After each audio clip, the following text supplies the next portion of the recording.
So the Carolina Panthers face off against the Seattle Seahawks in a Week 3 matchup on the road. Unfortunately, we will not have the pleasure of watching our rookie quarterback start as he's dealing with an ankle injury. Andy Dalton gets to start. Do the Panthers get the win? How do we feel about Bryce Young being held out of a Week 3 matchup? We'll get into it right now. So the first thing I got asked when the Bryce Young injury news came about was, are you concerned? I'm like, bro, truly, I'm not. There is no reason for me to be concerned. I'm happy that our franchise took the initiative to protect our rookie quarterback from himself, protect the future of our franchise from himself, and not risk further injury.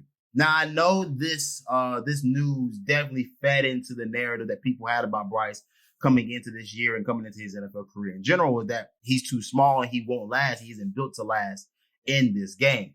Even though the two other guys that are in his class that are supposedly built to do this long term are both injured right now. Anthony Richardson dealing with a concussion. I think C.J. Stroud dealing with a shoulder or elbow. So again, all of that noise, I'm not really hearing it. But nonetheless, what I will say is that I'm very much happy that our franchise took the initiative to stop Bryce from going out there on the field.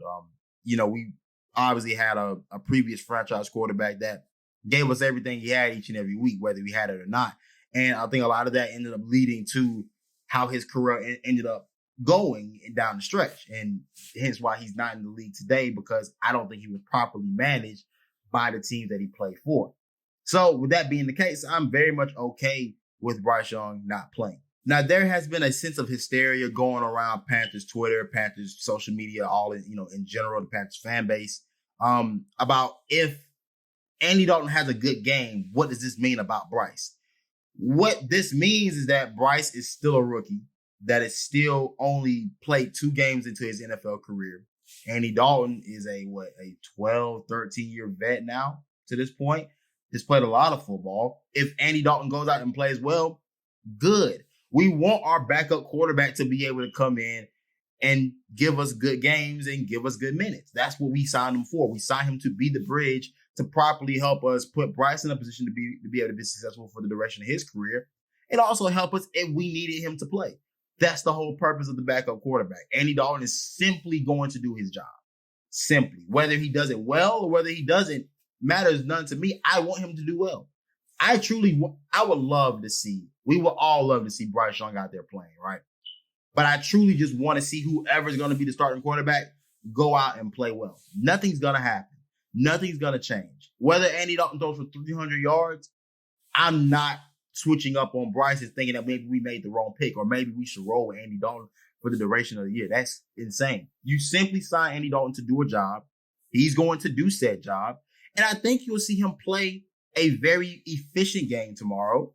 They're missing a couple guys that kind of helps us out in a sense. You never pray for it. You never hope for injury. But Charles Cross being out for the Seattle Seahawks at left tackle, and Kobe Bryant, their other starting corner alongside Tariq Woolen, also being out, possibly opens up a window of opportunity for our receiving group to have a potential big day, right?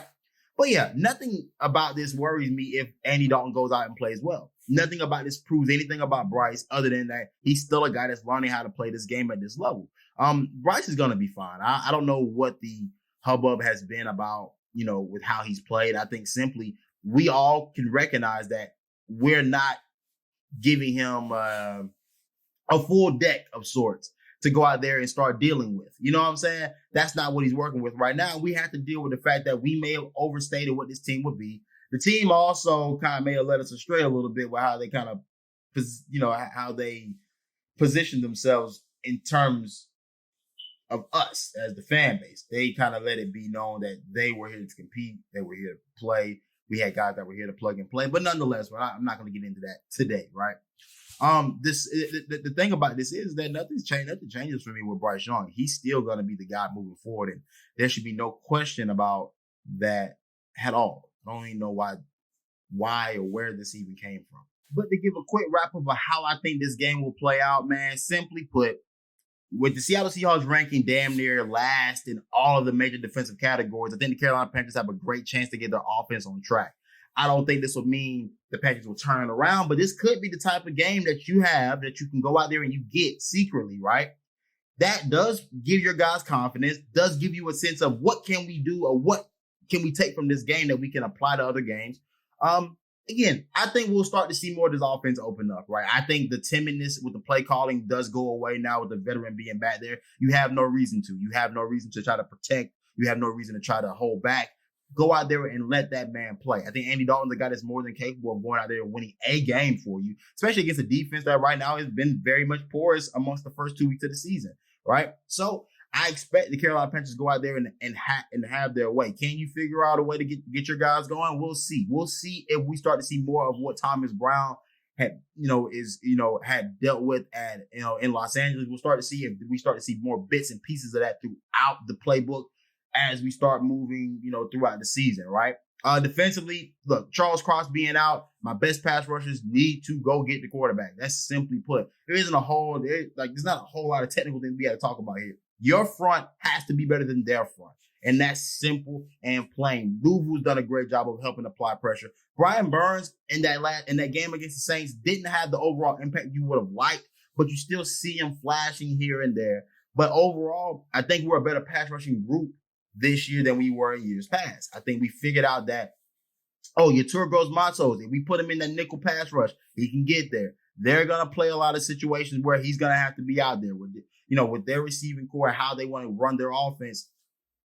Yetur Gross-Matos will have to be a guy that will have to have some type of impact throughout the course of this game. Justin Houston, a guy that's going to have to, that has popped up the past couple of weeks, right?